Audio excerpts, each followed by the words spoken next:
When I was 12, if you got into trouble at school, the principal would make you clean out his horse's stalls. And every time I went to the barn, I would take care of one particular pony, Bosco. Now eventually, I felt Bosco and I were bonding.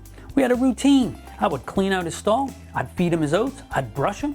When he was done, I'd put on his bridle, I'd take him out to the corral, I'd walk him around for a while, bring him back to his stall, give him a treat. Now one day, when I went to the barn, no one was around. So I decided, hey, Bosco could probably use a little extra exercise.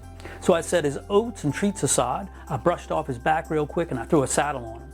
Now, he got a little bit irritated though. He started to move sideways and pin me against the wall, and I just knocked him in his rump and pulled the saddle straps tight.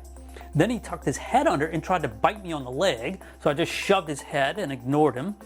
And then I got his bridle, which he didn't want that either, so I had to push the bit into his mouth, and then I walked him into the corral.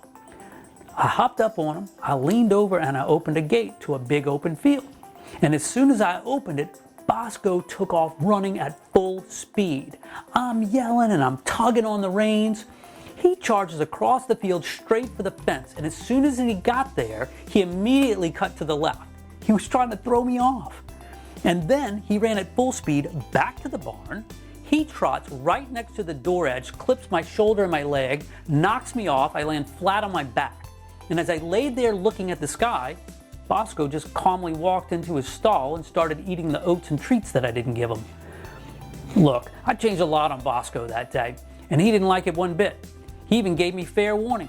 He pinned me against the wall, he nipped at my leg, he even tried to refuse the bit, but I ignored all the signs. I just moved forward and did what I wanted to do. In leadership, you can't ignore the signs. There are too many other people affected by the actions you take and the decisions you make. If you fail to include them, you're going to end up with a lot of Boscos. You might even end up lying on your back all by yourself.